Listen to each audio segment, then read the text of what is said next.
তারপর আমি রেডি হয়ে গেছি, স্কুলে যাচ্ছি। আজকে আবার স্কুলে যাব। তারপরে কার্নিভাল আছে, কার্নিভালের জন্য কাজ টাজ আছে সব। মানে ফার্স্টে তো ক্লাস করব, তারপর টিফিন ব্রেকের পর অন্য বিল্ডিংয়ে যাব কার্নিভালে কাজের জন্য। তো এখন বেরিয়ে পড়েছি রেডি হয়ে। বাড়ি চলে এসেছি, এবার ফ্রেশ হবো।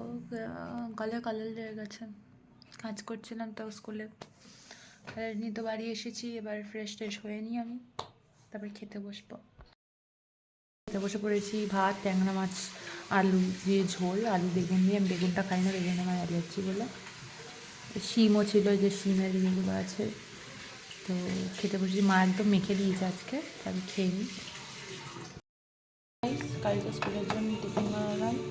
এটা একদম একটা কী বলবো, আমার মাথা থেকে ইনোভেশন বেরিয়েছে। এটা তড়কা, মসুর, মুগ, 3 রকমের ডাল একসাথে সেদ্ধ করে নিয়ে ফার্স্টে সবজির মধ্যে এখানে ব্রোকলি, গাজর আর ক্যাপসিকাম আর পেঁয়াজ আছে। ওগুলোকে ভালো করে আগে ফ্রাই করে একটা কারি মতো মানে করে ওটাকে ভালো করে করে ম্যাশ করে নিয়ে তারপরে ডাল সেদ্ধ করে 3টে ডাল সেদ্ধ করা এর মধ্যে দিয়ে সেটাকে মিক্স করে এবার একটু ঘি দিয়ে নামিয়ে নেবো আমি। একদম দারুণ স্বাদ। এটার সাথে কালকে টিফিনে যাবে নান। রাতে এখন দুধ আর ওটস খেতে বসে পড়েছি, দুধ আর ওটস খাবো। খেয়ে নিয়ে আজকে ডিনারটা কমপ্লিট করবো। তো গাইজ এখন আবার উপরে চলে যাচ্ছি, কালকে আবার স্কুল আছে। তো অ্যাজ ইউজুয়াল কার্নিভালের কাজটা এখন কদিন রোজই যেতে হবে স্কুলে। আর স্কুল যাওয়া মানে এখন বেশ হেক্টিক যাচ্ছে দিনটা। সো এখন আমি উপরে চলে যাই, কালকে উঠতে হবে। So tata.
তো এখন আমি একটু দেখছি চেন্নাই এক্সপ্রেস। আমার সন্ধ্যাবেলা আর সেরকম কোনো কাজ ছিল না বলে